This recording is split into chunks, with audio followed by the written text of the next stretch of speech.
Conducting body जो है अब तक एनटीए थी, अब एनबीईएमएस है। 2023 से एनटीए ने परसेंटाइल देना स्टार्ट कर दिया था और कट ऑफ बताना बंद कर दिया था। ह्यूमन एनाटॉमी एंड फिजियोलॉजी से बहुत सारे क्वेश्चंस पूछे गए थे, तो ये एक मेजर सब्जेक्ट हो जाता है आपके लिए। एनबीईएमएस जब लास्ट ईयर आया तो एक नई चीज लेकर आया, इन्होंने ऑफिशियली ये अनाउंस कर दिया कि जो थर्ड ईयर के स्टूडेंट्स हैं वो भी एलिजिबल हैं जीपैट का एग्जाम देने के लिए। तरीका यही सही है कि आप बैठो, 3 घंटे की सेटिंग लगाओ और 3 घंटे की सेटिंग लगा के एक क्वेश्चन को लगाओ, पर उससे पहले आपके कॉन्सेप्ट क्लियर होने चाहिए। ऐसा नहीं है कल आपने सोचा कि भाई मैं प्रिपेयर करूंगा और आज लेके बैठ गए क्वेश्चन को। States of matter, rheology, micromagnetics, colloids, suspension, emulsions, बस ये 6 चैप्टर्स आपको पढ़ने हैं और कम से कम 8 से 9 क्वेश्चन तो 100% आपको वहां से मिल जाएंगे। इन सब्जेक्ट्स को बस प्रिपेयर कर लेना तो आपके चांसेस जो हैं वो बढ़ जाएंगे अच्छी रैंक लाने के। So hello everyone, welcome to PW pharma. My name is Pankaj Dagar, your pharma mentor. और आज की इस वीडियो में एक इंपॉर्टेंट डिस्कशन करने वाले हैं हम। If you want to prepare for GPAT 2025 और 26, तो उसके लिए क्या स्ट्रेटेजी होनी चाहिए हमारी, एकदम डेप्थ में डिस्कशन करेंगे और एनालिसिस के साथ डिस्कशन करेंगे जो हमने पिछले 10 साल और 15 साल के पेपर को निकाल के किया है। So let's begin with the discussion. और सबसे पहली चीज, basic details about the GPAT, क्योंकि बहुत सारे चेंजेस देखने को मिल रहे हैं हमको। हो सकता है कि अभी जब एनबीईएमएस फिर से फॉर्म रिलीज करे कुछ चेंजेस देखने को मिले, बट फिलहाल तक जो चीजें हैं, जो डिटेल्स हैं, उनका एक बार डिस्कशन कर लेते हैं कि एग्जाम जो है वो ऑनलाइन होता है। चलो ये बात तो सबको पता भी होगी, ठीक है, बहुत बड़ी बात नहीं है। कंडक्टिंग बॉडी जो है अब तक एनटीए थी, अब एनबीईएमएस है, national board of examinations in medical sciences. इसमें अगर मैं मार्किंग स्कीम की बात करूं तो करेक्ट आंसर अगर होगा तो आपको +4 मिलेगा, अगर आंसर गलत किया तो -1 और अगर स्किप किया तो 0। इसमें 125 क्वेश्चंस होते हैं जिनको आपको 3 घंटे के अंदर अटेम्प्ट करना होता है, लेकिन इतना आसान नहीं है। आगे बताऊंगा कि इसके अंदर ट्रिक क्या है कि 125 क्वेश्चंस जो होते हैं उनको 3 घंटे में किस तरीके से करना है, अभी थोड़ी देर में बताऊंगा आपको। टोटल मार्क्स कितने हो गए? 125 × 4 दैट इज 500 टोटल मार्क्स होते हैं। हाँ, एनबीईएमएस जब लास्ट ईयर आया तो एक नई चीज लेकर आया, इन्होंने ऑफिशियली ये अनाउंस कर दिया कि जो थर्ड ईयर के स्टूडेंट्स हैं वो भी एलिजिबल हैं जीपैट का एग्जाम देने के लिए। मतलब आप चाहो तो अभी थर्ड ईयर में अगर आप हो तो एग्जाम दे सकते हो, आपका जो स्कोर कार्ड होगा वो वैलिड होगा मास्टर्स के लिए, क्योंकि वैलिडिटी जो होती है जीपैट के स्कोर कार्ड की वो 3 साल की होती है। दैट मीन्स थर्ड ईयर में भी आप अगर क्वालिफाई करते हो एग्जाम को तो आप एलिजिबल हो मास्टर्स में एडमिशन लेने के लिए। क्लियर? ये बेसिक डिटेल्स मोस्टली बच्चों को पता भी होंगी ये सारी बातें, ठीक है, फिर भी मैंने एक रिवाइज करा दिया आप लोगों को, ठीक है। चलो, जो पैटर्न है, पैटर्न क्या है हमारा जीपैट का अगर मैं बात करूं, ये ऑल्दो एनटीए से ही चलता हुआ आ रहा है, एनबीईएमएस ने इसको सेम अडेप्ट किया है, ठीक है। फार्मास्यूटिकल केमिस्ट्री में 38 क्वेश्चंस आते हैं। उसके फार्मास्यूटिकल केमिस्ट्री के जितने भी अलाइड सब्जेक्ट्स हैं, चाहे वो ऑर्गेनिक केमिस्ट्री हो, फार्मास्यूटिकल एनालिसिस हो, चाहे इनऑर्गेनिक हो, फिजिकल केमिस्ट्री हो, बायोकेमिस्ट्री हो, उन सब के क्वेश्चंस को मिलाकर 38 क्वेश्चंस वहां पूछे जाते हैं। फार्माकोलॉजी में, फार्माकोलॉजी और साथ में हैप, क्योंकि एनबीईएमएस जो है वो नीट पीजी का एग्जाम कंडक्ट कराता है, तो इसीलिए पिछली साल ह्यूमन एनाटॉमी एंड फिजियोलॉजी से बहुत सारे क्वेश्चंस पूछे गए थे, तो ये एक मेजर सब्जेक्ट हो जाता है आपके लिए। फार्माकोलॉजी बहुत ही इंपॉर्टेंट है आपके लिए, जिससे 28 क्वेश्चंस जो हैं आपके आएंगे एग्जाम में। क्लियर? चलो, देन आता है फार्मास्यूटिक्स और उसके एलाइड सब्जेक्ट्स, जैसे pharmaceutical technology, physical pharmacy, jurisprudence, microbiology, ये सब एग्जाम जो जितने भी टॉपिक्स हैं एग्जाम के अंदर ये आते हैं और उनसे बनते हैं 38 क्वेश्चंस। कितने बनते हैं? 38 क्वेश्चंस बनते हैं। देन फार्माकोग्नोसी से बोला जाता है कि 10 क्वेश्चंस आएंगे, ऑल्दो नहीं आते हैं। इस फार्माकोग्नोसी के अंदर आप हर्बल टेक्नोलॉजी को भी रख सकते हो, क्योंकि वहां से क्वेश्चन यहां आते हैं। ठीक है। टिश्यू कल्चर के ऊपर जरूर क्वेश्चन आता है यहां पर, टिश्यू कल्चर को जरूर पढ़ लेना, फार्माकोग्नोसी वाले में ही आता है क्वेश्चन यहां पे, ठीक है। देन आता है आपका अदर सब्जेक्ट्स, ये सब्जेक्ट्स फिक्स नहीं होते हैं, ये फिक्स नहीं होते हैं, इसमें मार्केटिंग भी आता है, उसके अलावा इसके अंदर बायोस्टैट्स भी क्वेश्चन पूछे जाते हैं, अलग अलग सब्जेक्ट्स को इसके अंदर जोड़ दिया जाता है, कभी कभार बायोकेमिस्ट्री के क्वेश्चंस भी कुछ आ जाते हैं, बायोटेक्नोलॉजी के क्वेश्चंस भी इसके अंदर आ जाते हैं, तो अदर सब्जेक्ट से कोई भरोसा नहीं है। अब वो बात जो मैंने आपको पीछे बोली थी कि जो 125 क्वेश्चंस हैं उनको 3 घंटे के अंदर करना है, यानी कि 180 मिनट के अंदर करना है, लेकिन इतना सिंपल नहीं है। सिंपल क्यों नहीं है? क्योंकि आपके सामने एक साथ 25 क्वेश्चंस का एक सेट खुलेगा और ऐसे 25-25 क्वेश्चन के 5 सेट आपको एग्जाम में मिलेंगे और हर सेट को आपको 36 मिनट के अंदर अटेम्प्ट करना है और वो सेट जो होगा 25 क्वेश्चंस का वो सिर्फ और सिर्फ 36 मिनट के लिए ही आपके सामने रहेगा, उसके बाद वो नहीं खुलेगा। पहले ऐसा नहीं होता था, पहले आप कितना भी ऊपर नीचे जा सकते थे, 125 क्वेश्चंस को कितनी बार रिवाइज कर सकते थे, अब ऐसा नहीं है। 25 क्वेश्चंस सिर्फ 36 मिनट्स के लिए आपके पास रहेंगे, आप उसी में जितना कर सकते हो कर लो। ये थोड़ा एनबीएमएस ने चेंज किया है पहले से। क्लियर? आगे बढ़े, चलो आगे बढ़ते हैं। ये है हमारी पुराने कुछ सालों की कट ऑफ्स जीपेट के एग्जाम की, ठीक है। अगर मैं बात करूं, देखो 2014 में 125 थी, फिर 2015 में 125 थी, 2016 में 115 थी। पहले जो था पेपर का लेवल थोड़ा सा डिफिकल्ट रहता था और बच्चों के पास उतने सोर्सेज भी नहीं थे पढ़ाई करने के, लेकिन अभी सोर्सेज हैं जो बहुत ज्यादा अवेलेबल हैं बच्चों के पास, इसलिए जो हाईएस्ट रैंक होल्डर होता है, जो टॉप रैंक होल्डर होता है, उसके मार्क्स भी बढ़ गए हैं, प्लस में कट ऑफ जो है वो भी रेज हो गई है। तो मैं अगर बात करूं 2021 से कट ऑफ रेज होना स्टार्ट हुई थी। 2021 में जो कट ऑफ थी वो थी आपकी 186, उससे पहले 163 थी। मैं बात कर रहा हूं जनरल कैटेगरी या अनरिजर्व्ड के लिए बस, ठीक है। उसके बाद अगर मैं बात करूं 2022 में ये 148 थी और देन 2023 से एनटीए ने परसेंटाइल देना स्टार्ट कर दिया था और कट ऑफ बताना बंद कर दिया था, कट ऑफ बताना बंद कर दिया था, ठीक है। तो यहां पर जो ये है 96, मतलब कट ऑफ बताना मतलब स्कोर बताना, कट ऑफ तो ऑब्वियसली है, यहां पर स्कोर बताना बंद कर दिया था, परसेंटाइल के अंदर उसमें देना स्टार्ट कर दिया था। 96 परसेंटाइल और 96 परसेंटाइल 2023 और 2024 में दोनों के अंदर सेम ऑलमोस्ट कट ऑफ रही वहां पर, ठीक है। अगर मैं बात करूं एनालिसिस से, जो बच्चों से हमने पूछा, तो 2024 में ऑलमोस्ट 240 से 250 के बीच में कट ऑफ रही। जिसके 240 से 250 के बीच में मार्क्स थे वो क्वालिफाइड थे, उससे कम वाले अनरिजर्व कैटेगरी के स्टूडेंट्स जो वो क्वालिफाइड नहीं थे, ठीक है। सिमिलरली अगर मैं बात करूं ईडब्ल्यूएस की, तो उसमें 20 मार्क्स या 15 मार्क्स आप घटा सकते हैं। देन ओबीसी के लिए आप ऑब्वियसली सेम मार्क्स रख सकते हैं और एससी और एसटी के लिए आप 20 से 35 मार्क्स जो है कम कर सकते हैं। फिजिकली हैंडीकैप जो स्टूडेंट्स होते हैं उनके लिए कोई कट ऑफ नहीं होती है, जितने भी बच्चे एग्जाम देंगे वो सब के सब क्वालिफाई होते हैं एग्जाम के अंदर, ठीक है। तो ये प्रीवियस ईयर की कट ऑफ एनालिसिस है 2014 से लेके 2024 तक की। इससे आपको अंदाजा लग सकता है कि ऑब्वियसली थोड़ा सा हार्ड वर्क आपको करना पड़ेगा, क्योंकि थोड़ा कंपटीशन बढ़ गया है और बच्चों के अंदर जो क्वालिटी है वो भी इंक्रीज हो गई है, ठीक है। चलिए अब मैं बात करूं अगर सब्जेक्ट वाइज एनालिसिस की। सब्जेक्ट वाइज एनालिसिस मतलब कि किस सब्जेक्ट से कितने क्वेश्चंस अभी तक पहले पूछे गए हैं। ये भी 10 से 15 साल के पेपर के एनालिसिस को निकालने के बाद टेबल बनाई गई है। क्या है इसके अंदर? अगर मैं बात करूं फार्मास्यूटिकल केमिस्ट्री की, तो उसके अंदर जो सब्जेक्ट्स हैं वो है हमारे पास pharmaceutical analysis, organic chemistry, medicinal chemistry, biochemistry, pharmaceutical organic chemistry. इससे आपको अंदाजा हो जाएगा कि कौन सा सब्जेक्ट कितना इंपॉर्टेंट है, किस सब्जेक्ट को ज्यादा प्रायोरिटी देनी है, किस सब्जेक्ट को कम प्रायोरिटी देनी है, क्योंकि सिलेबस सच में बहुत ज्यादा वास्ट है। अगर ये सोचोगे कि मैं ये भी कर दूंगा, मैं ये भी कर लूंगा, फिर नहीं होगा कुछ भी।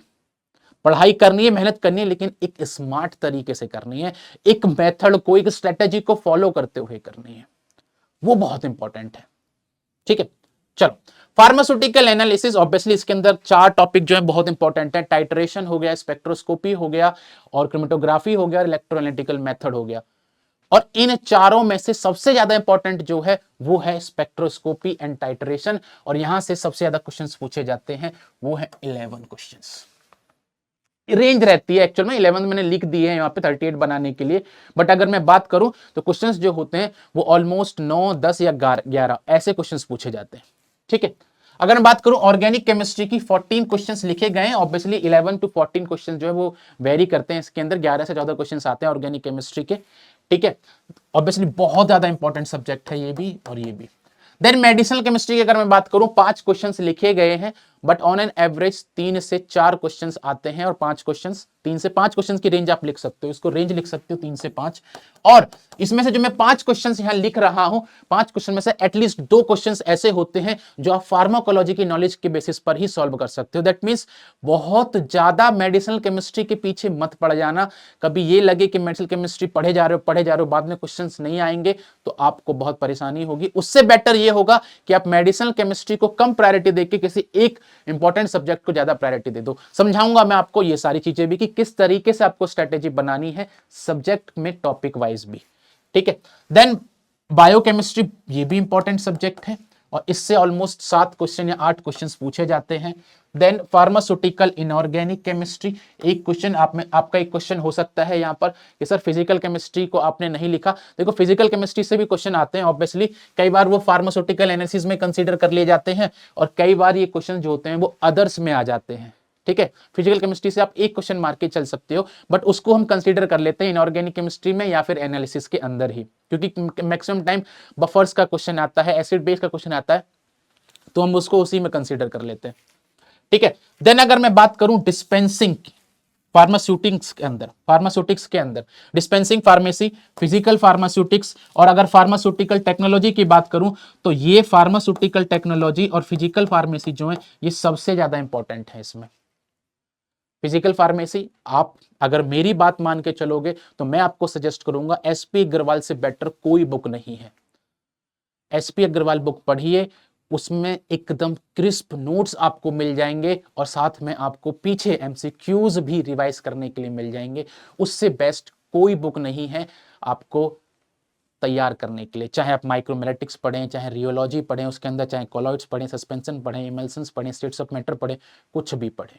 ठीक है, देन अगर मैं बात करूं फार्मास्यूटिकल टेक्नोलॉजी की, ऑब्वियसली बहुत इंपॉर्टेंट है और बच्चा जब भी जीपैट की प्रिपरेशन स्टार्ट करता है मैक्सिममली या तो कॉलोजी से स्टार्ट करता है या सूटिक्स से स्टार्ट करता है, और सूटिक्स में स्टार्ट करते हैं टैबलेट से। ठीक है, तो इसके अंदर tablets, capsules, aerosols, micro encapsulation, packaging, sterilisation, जितने भी टॉपिक्स हैं वो सब के सब इंपॉर्टेंट हैं और यहां से सबसे ज्यादा क्वेश्चंस बनते हैं। देन इसमें डिस्पेंसिंग फार्मेसी है, फार्मास्यूटिकल जूरिस्प्रूडेंस, इनको हम माइनर सब्जेक्ट्स के अंदर रखते हैं। उसके बाद फार्मास्यूटिक्स के मतलब जो बायोफार्मास्यूटिक्स है आपका वो भी इंपॉर्टेंट है, बट उतना नहीं कि जितना हमारा फार्मास्यूटिकल टेक्नोलॉजी है। आप नंबर ऑफ क्वेश्चंस देख सकते हो बायोफार्मास्यूटिक्स से यूजुअली 3 से 4 से 5 क्वेश्चंस पूछे जाते हैं। ऐसा नहीं है कि 5 है तो मतलब 5 ही क्वेश्चंस आएंगे, ये मत सोचना भाई। कोई बोलो सर आपने बोला था 5 क्वेश्चन आएंगे, नहीं आए, बंद कर दो पढ़ाना आप, ऐसा नहीं होता भाई। ये एवरेज लिखा हुआ है। ठीक है, एवरेज लिखा हुआ, और एनबीएमएस का या एनटीए का इनका कोई भरोसा नहीं है, पेपर हमेशा हर कोई अलग सेट करता है, कमेटी अलग बनती है। ओके, बट ये एनालिसिस से हमने एक एवरेज बताया है आपको। देन फार्मास्यूटिकल इंजीनियरिंग से 2 क्वेश्चन और फार्मास्यूटिकल माइक्रोबायोलॉजी से 4 क्वेश्चन ऑन एवरेज बनते हैं। क्लियर, चलो। देन अगर बात करें कॉग्नोसी की, कॉग्नोसी में ऑब्वियसली हर्बल टेक्नोलॉजी भी उसके अंदर आता है, फाइटोकेमिस्ट्री के बारे में क्वेश्चन आता है। पहले जब AICTE कंडक्टर आता था फार्माकोग्नोसी तब मेजर सब्जेक्ट था उस टाइम पर, एकदम मेजर सब्जेक्ट, बिना फार्माकोग्नोसी के आप जा ही नहीं सकते थे एग्जाम में। एक बार को फार्माकोलॉजी स्किप कर देते थे बच्चे, लेकिन फार्माकोग्नोसी स्किप नहीं कर सकते थे। बट जब से एनटीए आया है फार्माकोग्नोसी को थोड़ी सी इज्जत मिलनी कम हो गई है। ठीक है, और सेम चीज को अडेप्ट किया है फिर एनबीएमएस ने ही। ओके, सो अगर हम बात करें on an average pharmacognosy, total pharmacognosy से 9 क्वेश्चंस आते हैं, और अगर हम बात करें फार्माकोलॉजी की, फार्माकोलॉजी से 28 क्वेश्चंस पूछे जाते हैं जो कि बनते हैं हमारे ह्यूमन एनाटॉमी एंड फिजियोलॉजी से, पैथोफिजियोलॉजी से और फार्माकोलॉजी से, इनसे मिला के। और फार्माकोलॉजी ऑब्वियसली ज्यादा इंपॉर्टेंट क्या है उसके अंदर, एएनएस, सीबीएस, और बात करूं तो मैं CNS, then normal general properties जो होती है रिसेप्टर्स वगैरह की, जनरल फार्माकोलॉजी जिसको हम बोलते हैं। देन अगर मैं बात करूं एंटी माइक्रोबियल्स भी उसके अंदर बहुत इंपॉर्टेंट है। पहले एंटी वायरल और एंटी कैंसर मैं बात कर रहा हूं AICTE की, ये बहुत इंपॉर्टेंट हुआ करते थे, लेकिन पिछले कुछ साल से एंटी कैंसर से एक या दो या फिर एक भी क्वेश्चंस नहीं पूछे जा रहे हैं। मैं इंडिविजुअल टॉपिक वाइज भी आपको एनालिसिस दूंगा ताकि आपको इंडिविजुअल सब्जेक्ट के अंदर भी ये पता चल जाए कि कौन सा टॉपिक इंपॉर्टेंट है कौन सा नहीं है, जब मैं बात करूंगा आपसे कि कौन कौन सी बुक्स जो है बहुत इंपॉर्टेंट है। ठीक है, चलो देन अगर बात करूं मैं अदर सब्जेक्ट की, अदर सब्जेक्ट के अंदर आता है आपका biostat, pharmaceutical biotechnology, quality assurance, cosmetics और मार्केटिंग एंड मैनेजमेंट। ये बहुत इंपॉर्टेंट है यार, इससे हर साल दो क्वेश्चन मतलब आते ही आते हैं। फार्मास्यूटिकल मार्केटिंग, इससे हर साल दो क्वेश्चन आते ही आते हैं, ये तो फिक्स है। ठीक है, तो ये सारी चीजें हैं जिससे आपको ये जरूर आइडिया लग जाएगा अब कि हाँ कौन से सब्जेक्ट को कितनी ज्यादा तवज्जो देनी है। ऐसा ना हो कि आप कोई ऐसा सब्जेक्ट पढ़े जा रहे हो जिससे क्वेश्चन खाली 2 या 3 पूछे जाते हैं। जो इंपॉर्टेंट है, जो मेजर सब्जेक्ट्स हैं वही पढ़ेगा। कौन से मेजर सब्जेक्ट्स हैं इसकी एनालिसिस के विषय पे मैं आपको आगे बताऊंगा अभी। ठीक है, चलो अब बात करते हैं मेजर और माइनर सब्जेक्ट्स की। कौन कौन से हैं आपके मेजर और माइनर सब्जेक्ट? मेजर सब्जेक्ट्स में आपके आते हैं फार्माकोलॉजी, ऑब्वियसली 18 क्वेश्चंस के आसपास इससे पूछे जाते हैं, तो फार्माकोलॉजी तो अपने आप में ही एक मेजर सब्जेक्ट है। ठीक है, ऑर्गेनिक केमिस्ट्री बहुत इंपॉर्टेंट है, फार्मास्यूटिकल एनालिसिस, फार्मास्यूटिकल टेक्नोलॉजी जिसमें हम tablet, capsule, aerosols, micro encapsulation, sterilization ये सब पढ़ेंगे। फिजिकल फार्मेसी ऑब्वियसली बहुत इंपॉर्टेंट है, 6 यूनिट है मैक्सिमम इसमें। States of matter, rheology, micromagnetics, colloids, suspension, emulsions, बस ये 6 चैप्टर्स आपको पढ़ने हैं और कम से कम 8 से 9 क्वेश्चन तो 100% आपको यहां से मिल जाएंगे।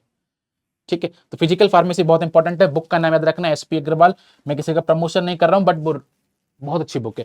ठीक है, हैप और बायोकेमिस्ट्री ये दोनों बहुत इंपॉर्टेंट है। बायोकेमिस्ट्री के लिए भी आपको बुक पता होगी, सत्यनारायण से बेस्ट कोई बुक नहीं है, बट आपको टाइम देना पड़ेगा।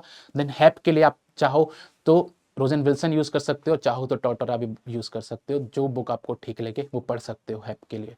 ठीक है, और अगर मैं हैप में इंडिविजुअल टॉपिक्स की भी बात करूं ना, तो आप डाइजेस्टिव सिस्टम, उसके बाद कार्डियोवास्कुलर सिस्टम और सेंट्रल नर्वस सिस्टम जो है इनको जरूर पढ़ के रखना, इनकी फिजियोलॉजी क्या है वो जरूर पढ़ के रखना। क्लियर? देन बात करें माइनर सब्जेक्ट की। अब आप देखोगे बहुत बच्चों को हो सकता है कि आंख में चमके कि सर मेडिसिनल केमिस्ट्री को माइनर सब्जेक्ट में रखा हुआ है। हाँ, मैं रखता हूं भाई, ये मेरी मेजर माइनर थ्योरी है, मैं रखता हूं मेडिसिनल केमिस्ट्री को माइनर सब्जेक्ट में हमेशा, क्योंकि सिलेबस बहुत वास्ट है, क्वेश्चंस बहुत कम है, इसलिए हमेशा माइनर में रखता हूं ताकि बच्चा पहले से ही ये सोच के रखे कि हाँ इसको ज्यादा तवज्जो नहीं देनी है। ओके, देन बायोफार्मास्यूटिक्स, माइक्रोबायोलॉजी और जूरिस्प्रूडेंस ये सब्जेक्ट्स है। अगर आप इस वक्त 2025 के लिए प्रिपेयर कर रहे हो तो इन सब्जेक्ट्स को बस प्रिपेयर कर लेना, तो आपके चांसेस जो हैं वो बढ़ जाएंगे अच्छी रैंक लाने के। इन सब्जेक्ट्स को तवज्जो देना और इस हिसाब से ही प्रायोरिटी देना उनको। क्लियर? अब किस टाइप के क्वेश्चंस पूछे जाते हैं अगर मैं इस बात पे दूं, क्योंकि आपको क्या होगा ना, आपको पढ़ना पड़ेगा, ये तो मैं आपको दिखा दूंगा, लेकिन आपको जब PYQs करोगे उससे बहुत आइडिया लगेगा कि किस टाइप के क्वेश्चंस पूछे जाते हैं और क्या क्या गलतियां होती हैं। उन गलतियों से जो सीखोगे ना वो काम आएंगे आपको जब एग्जाम देने आप जाओगे, वो बहुत इंपॉर्टेंट है। क्या है क्वेश्चंस? 2024 में हमारे मैच द कॉलम्स जो हैं वो 2 पूछे गए थे। मैच द कॉलम्स भाई इतना आसान होता है, उसमें कोई अगर 1 या 2 आपको मिल जाए तो समझ जाओ आपका क्वेश्चन सॉल्व हो गया। मुझे सबसे आसान क्वेश्चन यही लगते हैं, मैच द फॉलोइंग। ठीक है, ट्रू और फॉल्स जो है, ऐसा नहीं आता कि ट्रू है कि फॉल्स है। ठीक है, वो उसने पूछा जाता है ऐसा कि भाई इज इट ट्रू और इज इट फॉल्स, उस तरीके से, ऐसा नहीं कि ट्रू और फॉल्स वहां पर लिखना है, वैसा नहीं होता है। ठीक है, तो उस टाइप के जो क्वेश्चन है वो लास्ट ईयर तो कोई क्वेश्चन नहीं पूछा गया था, उससे पहले 3 क्वेश्चन पूछे गए थे। याद रखना 2023 में 2 शिफ्ट हुई थी, शिफ्ट 1 और शिफ्ट 2। ठीक है, देन असर्शन और रीजंस जो है वो एनटीए ज्यादा पूछता था। ठीक है, तो यहाँ पे 5 क्वेश्चन पूछे थे, एनवीएमएस ने कोई क्वेश्चन वैसा नहीं पूछा। तो नॉर्मली एमसीक्यूज आते हैं जो कि 123 आए थे इन केस ऑफ एनवीएमएस जो कि 2024 में कराया था, उससे पहले 107, 112, 90। तो इस तरीके के क्वेश्चंस आपको मिलते हैं। ये भी मैं आपको बताऊंगा एग्जाम से कुछ दिन पहले के क्वेश्चंस को किस तरीके से अटेम्प्ट करना है, वो भी बहुत इंपॉर्टेंट है। और मैं एडवाइस करूंगा यहां पे सब बच्चों को कि आप जरूर पीवाईक्यूज लगाएं और इस तरीके से अपने आसपास माहौल क्रिएट करें कि जैसे आप एग्जामिनेशन हॉल में बैठे हो 3 घंटे के लिए लगातार बैठ के एक साथ एक सिटिंग में क्वेश्चंस को सॉल्व करें। वहां से जो आपको कॉन्फिडेंस मिलेगा और वहां से जो आपको अपनी गलतियां पता चलेंगी, वो गलतियां आपको कहीं और से नहीं पता चल सकती। वही सही तरीका होता है करने का प्रिपरेशन किसी भी एग्जाम के लिए, कोई भी एग्जाम हो। तरीका यही सही है कि आप बैठो 3 घंटे की सेटिंग लगाओ और 3 घंटे की सेटिंग लगा के एक क्वेश्चन को लगाओ, पर उससे पहले आपके कॉन्सेप्ट क्लियर होने चाहिए। ऐसा नहीं है कल आपने सोचा कि भाई मैं प्रिपेयर करूंगा और आज लेके बैठ गए क्वेश्चन को, फिर तो बाल खड़े हो जाएंगे भाई। ठीक है, चले तो आई होप ये जो एनालिसिस है वो आपको सही लगी होगी और आप इसको अडेप्ट भी करोगे अपने प्रिपरेशंस में, बहुत हेल्प भी करेगी आपकी। ऐसी ही वीडियोस के लिए you can subscribe to the channel PW pharma. मिलते हैं नेक्स्ट वीडियो में with complete analysis of GPAT papers and जहां हम डिस्कस करेंगे कि कौन कौन सी बुक्स पढ़नी चाहिए आपको और क्या क्या तरीका होना चाहिए इंडिविजुअल टॉपिक्स को पढ़ने का। So will meet in next class. Thank you.